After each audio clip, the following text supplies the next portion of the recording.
Hello friends, நான் உங்கள் சுருராஜி பேசுகிறேன். இது சுருராஜியின் கதை சொல்லும் நேரம். அர்ஜுனனின் தீர்ப்பு என்ற நாவலிருந்து 40 பாகம் சொல்லியிருக்கேன். இன்றைக்கு 41ஆம் பாகம். கௌசல்யாவையும் ஆனந்தையும் மாற்றி மாற்றி அவர்கள் அடித்து கொண்டிருப்பதை பார்த்த ஆனந்தி தன்னுடைய சூழ்நிலையும் நன்கு புரிந்து கொண்டாள். அவளையும் அவள் ஆடைகளையும் கூட அவளால் காப்பாற்ற முடியவில்லை.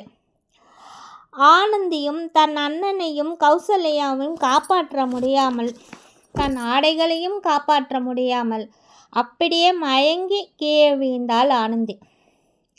கௌசல்யா அடிப்பட்ட வலி வேதனையோடு பார்த்து கொண்டிருக்கும் போதே அவர்கள் 5 பேரும் ஒருவர் மாற்றி ஒருவர் ஆனந்தியிடம் தவறாக நடந்து கொள்ள ஆரம்பித்தார்கள். ஆனந்திக்கு அலறி அலறி மயக்கமே வந்தது. நிறைய அடிபட்டு இரத்தம் அதிகமாக உடலை விட்டு வெளியே போக ஆரம்பித்ததனால் ஆனந்தின் உடலில் உயிரும் கொஞ்சம் கொஞ்சமாக பிரிய ஆரம்பித்தது. அதை பார்த்த ஆனந்தி மயக்கமே அடைந்து விட்டாள். அந்த மயக்கத்தில் கூட அவள் தன்னுடைய நிலைமையை பற்றி சிறிதும் கவலைப்படாமல் தன் அண்ணாவின் உயிர் பிரிவதையே பார்த்து அலறி துடித்தாள் ஆனந்தி. கௌசல்யாவள் அடிப்பட்ட உடலோடு அவர்களின் அருகில் இருந்து கூட ஆனந்தின் பக்கத்தில் கூட அவளால் செல்ல முடியவில்லை. அவளும் ஆனந்தின் நிலைமையை பார்த்து அப்படியே கதறி கதறி அழுதாள். ஆனந்தின் உயிர் பிரிந்த வேளையில் ஆனந்தியின் வாழ்வும் பாழாகி போனது. பிறகு மெதுவாக தவழ்ந்து கொண்டே தன் அண்ணாவின் அருகில் வந்த ஆனந்தி, அண்ணா, உன்னை பார்த்தா யாரும் பைத்தியம் என்று சொல்லக்கூடாதுன்னு தான் நான் தான் உன்னை நல்லபடியாக கவனிச்சுக்கிட்டேன். அதன்படியே உன்னையும் உன் தோற்றத்தையும் நான் மாற்றினேன். அதை பார்த்து இவங்க யாருமே உன்னை பைத்தியம்னு நம்பலை. ஆனால் கடைசியில் இவங்க எல்லாரும் சேர்ந்து என்ன பைத்தியக்காரி ஆக்கிட்டாங்க. அண்ணா, உங்களையும் இழந்துட்டு என் மானத்தையும் இழந்துட்டு நான் எப்படின்னா நம்ம அப்பா அம்மா கிட்ட போய் நிற்பேன் என்று அழுதாள். பிறகு அவர்கள் 5 பேரையும் நோக்கி, டே படுப்பாவீங்களா, அப்படி என்னடா பேசிக்கிட்டீங்க? எதடா என் அண்ணா கேட்டார்? அவர் உயிர் எப்படி அநியாயமாக எடுத்துட்டீங்களே பாவீங்களா என்று வெறி பிடித்தவள் போல் கத்தினாள் ஆனந்தி. நாங்கள் சொன்னால் மட்டும் தெரிஞ்சுக்கிட்டு நீ என்ன பண்ண போகிற? எங்களை யாரும் எதுவுமே பண்ண முடியாது என்று அவர்களில் ஒருவன் கூறினான். பிறகு மற்றவர்களை நோக்கி, டே என்னடா வேடிக்கை பார்த்துட்ருக்கீங்க? இவளை தான் மொத்தமாக நாம் நாசம் பண்ணிட்டோமே. இவளை தூக்கிட்டு போய் வேறு என்ன பண்ண போகிறோம்? இவ கதையும் முடிச்சிடுங்க. இவ அன்பு அண்ணனோடு சேர்ந்து இவ உயிரும் போகட்டும் என்று கூறினான். கௌசல்யாவோ வேண்டாம் வேண்டாம், அப்படியெல்லாம் பண்ணிடாதீங்க என்று அலறினாள். அவளை ஒன்றும் பண்ணிடாதீங்க ப்ளீஸ், அவளோட உயிரையாவது விட்டுடுங்க என்று கூறி கதறி துடித்தாள். ஆனந்தி கௌசல்யாவை பார்த்து கொண்டே, என் அண்ணா இருக்கிற வரைக்கும் தான் என்னுடைய வாழ்க்கைன்னு நான் எப்போவோ முடிவு பண்ணிட்டேன். இப்போ இவ்வளோ தூரம் ஆனதுக்கப்புறம் நான் உயிரோடு இருந்து என்னோட வாழ்நாள் முழுவதும் நான் வேதனைப்படணுமா? அதுக்கு நான் சாகரத்தே மேல் என்று கூறிக்கொண்டிருக்கும் போதே ஒருவன் அவளின் குரல் வலையை பிடித்து நெருக்க ஆரம்பித்தான். அவளும் உயிர் வலியால் துடித்து கொண்டே இருக்க மற்றவர்கள் ஆனந்தின் உடலை எடுத்து அங்கேயே அருகில் இருந்த செப்டிக் டேங்க் கட்டி மூடி வைக்கப்பட்ட தொட்டியின் மூடியை சிறிது திறந்து ஆனந்தின் உடலை வேகமாக அந்த தொட்டியில் போட்டார்கள். அதே சமயத்தில் ஆனந்தி தன் கையால் கௌசல்யாவுக்கு சிக்னல் செய்து அவளை எப்படியாவது தப்பித்து போக சொல்லிக்கொண்டே தன் உயிரையும் விட்டாள். பிறகு ஆனந்தியும் அவர்கள் தூக்கி அங்கே இருந்த செப்டிக் டேங்க் தொட்டியில் போட்டுவிட்டு மறுபடியும் பழைய மாதிரியே அந்த தொட்டியின் மூடியை வைத்து மூடிவிட்டார்கள். பிறகு திரும்பி பார்த்தவர்கள் கௌசல்யாவை காணாமல், டேய் எங்கடா அந்த பொண்ணை காணோம், இந்த பாருடா அடிப்பட்ட உடலோட அவள் ரொம்ப தூரம் போயிருக்க முடியாது, வாங்கடா தேடி பார்க்கலாம் என்று ஆளாளுக்கு ஒரு பக்கமாக தேடினார்கள். ஆனால் கௌசல்யா அவர்கள் கண்களில் படாமல் அந்த இடத்தை விட்டு மெதுவாக அவர்கள் கண்ணில் படாமல் வேறு ஒரு இடத்தில் மறைந்து கொண்டார். அவர்கள் தேடி பார்த்து கொண்டிருக்கும் போதே ஒரு பக்கமாக கௌசல்யா மெதுவாக கீழே இறங்கி வெகு தூரமாக ஓடிப்போனாள். இவ்வாறாக கூறிவிட்டு உதயமூர்த்தி உமாவும் அப்படியே கதறி அழ ஆரம்பித்தார்கள். அர்ஜுனோட மனசு மிகவும் வேதனைப்பட்டு என்ன பதில் சொல்வது என்று தெரியாமல் அவனும் கண் கலங்க ஆரம்பித்தான். அவர்கள் பேசுவதையெல்லாம் ரெக்கார்ட் செய்து கொண்டிருந்த சுபாஷும் தன்னுடைய கண்களை துடைத்து கொண்டார். அங்கே சிறிது நேரம் மிகவும் மௌனமாகத்தான் இருந்தது. அர்ஜுன் அவர்கள் அருகில் சென்று உதயமூர்த்தியின் கைகளை ஆதரவாக பிடித்து கொண்டான். அதன் பிறகு அர்ஜுன் அவர்களிடம் எதுவும் கேட்கவில்லை. அவர்களை நீதிமன்றத்துக்கு அழைத்துச் சென்றான். விசாரணை முடியும் வரை 15 நாட்கள் உள்ளே வைக்க எப்போதும் போல உத்தரவிட்டார்கள். பிறகு ஜெயிலுக்கு சென்று அடைத்தார்கள்.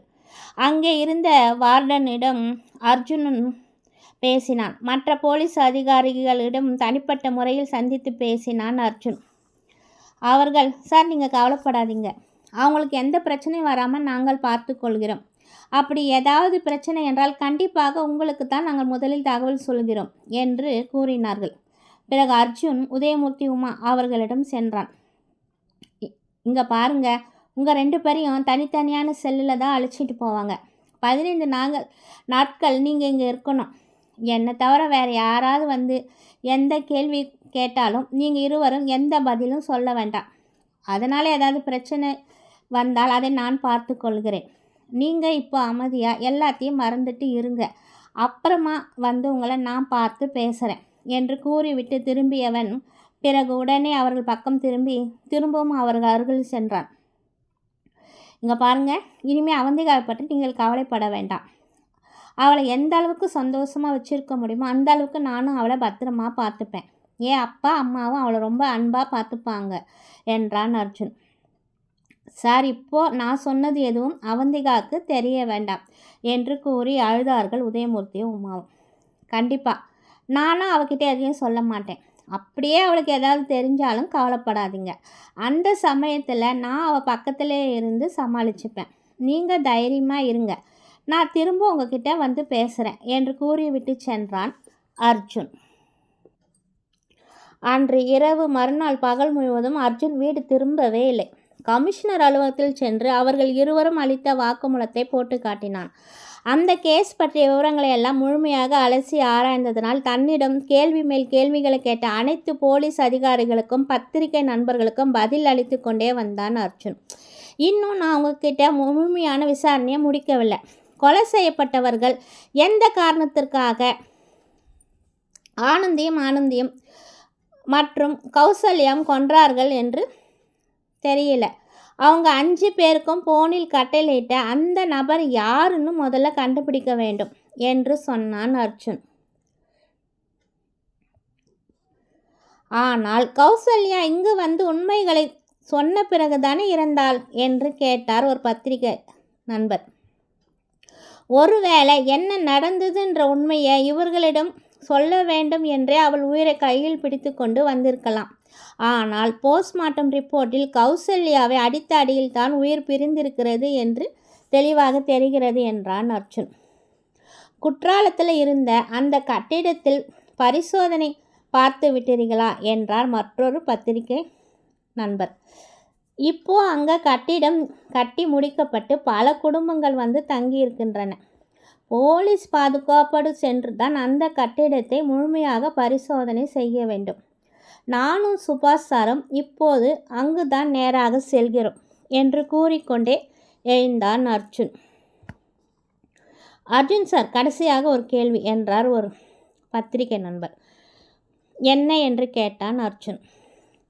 உமாவும் உதயமூர்த்தியும் சேர்ந்து அவர்கள் மட்டும்தான் கொலைகளை செய்தார்களா அல்லது மகள் அவந்திகாவும் இந்த கொலையில் ஈடுபட்டிருக்கலாம் அல்லவா என்று கேட்டுக்கொண்டே இருக்க, ஆமாம், எங்களுக்கும் இந்த சந்தேகம் இருக்கிறது என்று மற்றவர்கள் கூறினார்கள். அப்போது அர்ஜுனனுக்கு வந்த கோபத்தில் அந்த பத்திரிகை நிருபர் கன்னத்தில் அறைய வேண்டும் போல் இருந்தது. கோபமாக கையை ஓங்க ஆரம்பித்தவனை சுபாஷ் தடுத்தார். அர்ஜுன், கொஞ்சம் பொறுமையாக இரு. இந்த சமயத்தில் நீ இப்படி கோவப்பட்டா அது உனக்கே பிரச்சனையாக முடிந்துவிடும். அமைதியாக பேசு என்றார் சுபாஷ். கமிஷனரும், ஆமாம் அர்ஜுன், இந்த பத்திரிகையாளர்களை பற்றி நமக்கு தெரியாதா என்ன? இப்படித்தான் வேணுமினே ஏதாவது பேசி கேள்வி மேலே கேள்வி கேட்டு நமக்கு கோபத்தை வர வச்சுட்டு அப்படியே பழியை தூக்கி நம்ம மேலேயே போட்டு விடுவாங்க என்றார் கமிஷனர் அறிவானந்தம்.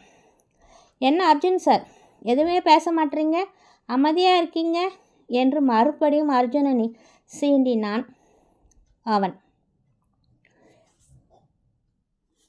உடனே அர்ஜுன் அவனிடம், இங்கே பாருங்க, அவந்திகா இப்போது அவர்களின் மகள் அல்ல, என் மனைவி.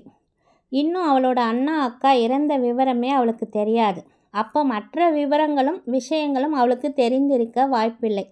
இன்னொரு தடவை இந்த கேஸ் விஷயத்தில் என் மனைவி அவந்திகாவின் பெயரை சம்மந்தப்படுத்தி பேச ஆரம்பிச்சிட்டிங்கன்னா உங்கள் பத்திரிகை புத்தியை நீங்கள் காட்டுற மாதிரி என் போலீஸ் புத்தியும் நான் உங்ககிட்ட காட்ட வேண்டியிருக்கும். நீங்கள் எல்லாரும் சேர்ந்து என் மானத்தை தான் வாங்க முடியும்.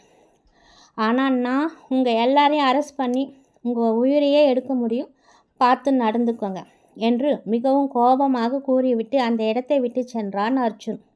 உடனே அங்கிருந்த பத்திரிகை நண்பர்கள், என்ன இருந்தாலும் இந்த அர்ஜுனுக்கு தைரியம் ஜாஸ்தி, இவன் இப்படி பேசுனதை வச்சு இவன் மேலே நம்ம ஒரு போராட்டம் நடத்தலாம். ஆனால் அதே சமயத்தில் அர்ஜுன் சொன்னதையும் செஞ்சோட சாமர்த்தியசாலியாக இருக்கான். இனிமேல் இவனிடம் நம்ம ஜாக்கிரதையாக தான் கேள்விகள்லாம் கேட்கணும் என்று கூறிக்கொண்டே கலைந்து செல்ல ஆரம்பித்தார்கள் கமிஷனர் அலுவலகத்தில் இருந்து அனைவரும். ஓகே ஃப்ரெண்ட்ஸ், இத்துடன் என்னுடைய 41ஆம் பாகம் முடிவடைந்தது. மீண்டும் உங்களை அடுத்த பாகத்தில் சந்திக்கும் வரை உங்களுடன் விடைபெறுவது உங்கள் சுருராஜ். இது சுருராஜின் கதை சொல்லும் நேரம். பாய்.